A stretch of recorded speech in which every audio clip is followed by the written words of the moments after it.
Hey, let's look at relevancy from a code perspective. I have a spawner here that'll spawn in a replicated actor. We just saw it spawn in. It had BeginPlay called for the server and BeginPlay called for the client, but I've set the relevancy distance to be very short. So if I step back, eventually it just spawns. And if I walk back up to it, it should spawn back in. And so now that it's relevant again, it spawned back in. And so the idea with relevancy is that only the actors that are really relevant for a given client will be sending network information to it. And so since that distance is so short, I stepped back and then that actor is deemed no longer relevant for me, so it's removed. So hopefully that seems straightforward, but there are some little details that need to be taken into consideration. So as you can see, the server is doing a heartbeat. So the actor isn't visible on my client, but it is still in the server. So if I step up close to this, I'll explain it a little bit better. So for this actor, we have a couple things. We have a replicated property, which is being printed in red. So this is the OnRep when the value changes and it replicates down to the client. It prints out here what the value is. We also have a NetMulticast RPC that is executed for both the client and the server. So the client, when it's relevant, receives this RPC and it prints out the value. The server also is executing this RPC. And so when we back up, we can see that the server is still doing a heartbeat every couple of seconds, and that's incrementing this replicated property. And so here we can see that the server had an RPC value, which it sends the value as a parameter of the RPC, and it has a property value of 35. So we're at heartbeat 35. If I resume, you can see now we're at heartbeat 38, and it goes up to 39. These actors are still active on the server, just not the client. And the other important thing is when this becomes relevant, I'll pause it. You can see on the client, it ran BeginPlay again. So if you're doing caching on like some sort of shared state component on like the game state or something, and you think, oh, BeginPlay will only be called once. Well, BeginPlay can be called multiple times, in fact, if something becomes relevant and not relevant. So you need to be careful assuming BeginPlay only executes once and write your logic appropriately so that you can handle an actor BeginPlaying multiple times. The other thing is it begins replication again. And perhaps one of the more important notes is that our OnRep is called. So even though we didn't necessarily have a heartbeat at that moment, we still got our callback that the default value of this uProperty changed. So in this way, we can kind of track state. And if you alter your actors so that they can at any point refigure out the correct state based off of its replicated properties, you can avoid a desync issue.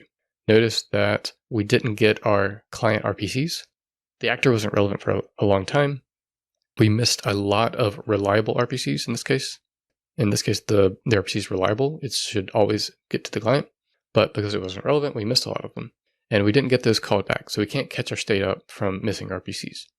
So the important note there is that if you're trying to set state on actor from RPCs alone, if they're not relevant, you can create a situation where the client's state differs from the server state.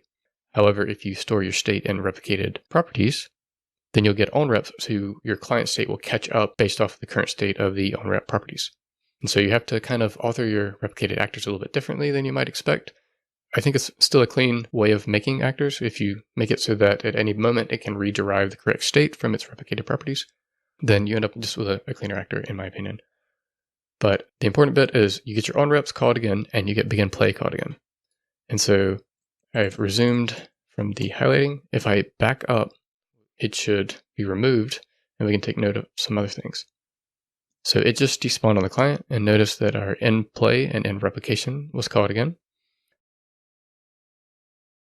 So you should note that with relevancy, you can have BeginPlay called multiple times and EndPlay called multiple times, as the server decides it should replicate in or replicate out.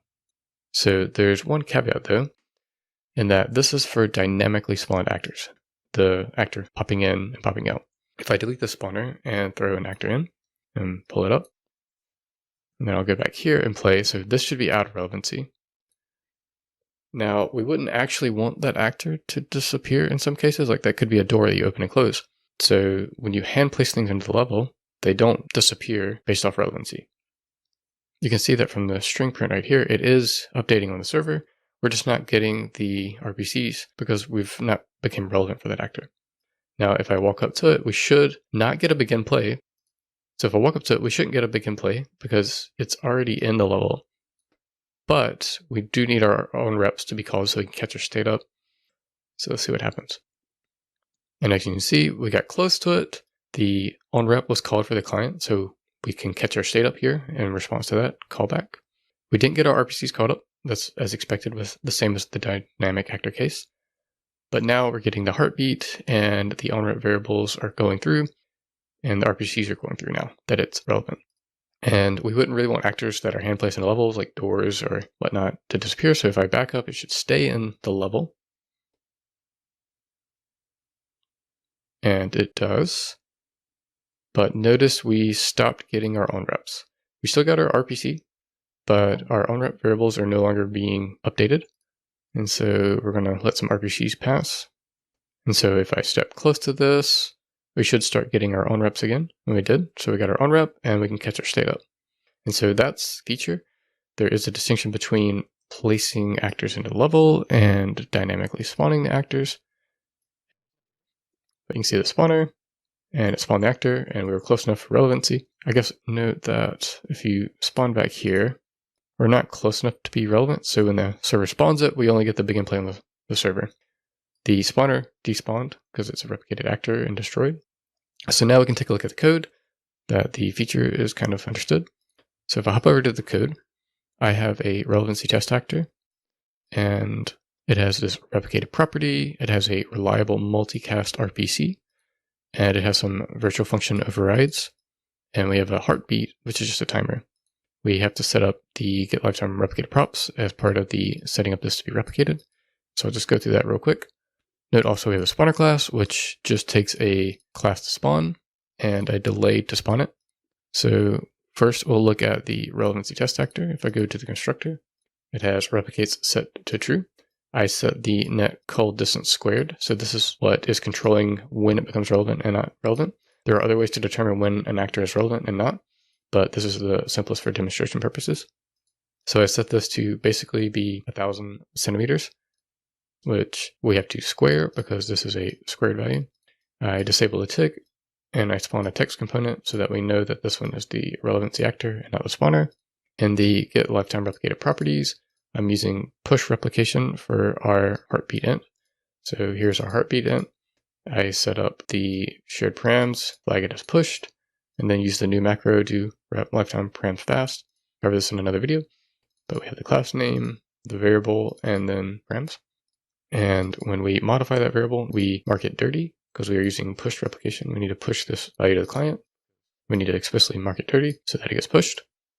So we also have BeginPlay, and in BeginPlay, I just log out the BeginPlay. This is a macro that basically I use in a couple places to print out the role effectively and the current function. You can take a look at what that is, but it's really just printing to the screen and to the log what function it is and what the role is.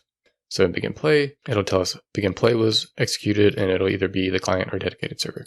And so if we have authority, so we effectively are the server, then we'll set a timer for this heartbeat function. We'll look at that in a moment.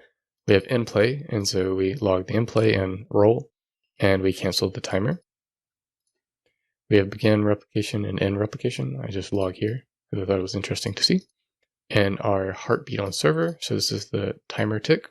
It'll increment the int, mark it dirty so that it goes to the clients, and then we'll call our multicast RPC.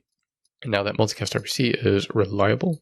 So even though it's reliable, we saw that if it's not relevant, it's not going to get to the client. And this RPC is going to execute on the server and client. The implementation of that RPC, it just logs the role and the values of the replicated property and the parameter that was sent with the RPC. So role, the RPC value, which is this, and then the property value, which is what we have in the class here. We have our OnRep for the heartbeat. So this basically logs the role again and the value of the OnRep. So this will tell us if it's a client or server and the current value. And that's about it for the replicated actor. The spawner, which is what dynamically spawns it for us to demonstrate the difference between a level instance hand placed and something spawned in dynamically. The spawner just sets a root component, sets it to replicated, so that when it destroys itself from the server, it replicates down to the client. Also, it creates a text renderer component that just lets us know that it is the spawner and not the replicated actor. And the spawner is pretty simple. On BeginPlay, it checks does it has authority. And so in the dedicated server and client net mode, when we test that, that means, is this the dedicated server effectively? So if this is the server, and we have a valid spawn class, which is just a actor class here, and we have a valid spawn delay, so more than 0 seconds, and we have a valid world, then what we're going to do is set a timer to effectively spawn the thing after some delay. So we get the timer manager, set timer, we create a weak lambda, and we're going to execute that lambda after the spawn delay, and it's a single spawn, there's not looping. The spawn delay in this case is 4 seconds. And so after that 4 seconds is up, it's going to execute this lambda here. And all that lambda is doing is spawning an actor with our spawn class and the transform basically of the spawner. And then the spawner will destroy itself. So this destroy is going to happen on the server because we only execute this if it has authority. But because the spawner is replicated, it will handle destroying it on the client as well. So I hope that helps introduce you to relevancy.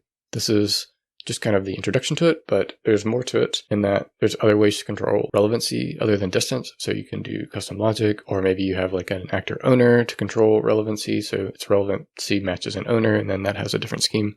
But the gist of it is the same in that an actor may not be relevant for a client. So we don't want that client to be wasting network bandwidth on it. And so you can do some control over the actor's relevancy to improve network performance. Note there's also a concept of dormancy, which is separate from relevancy.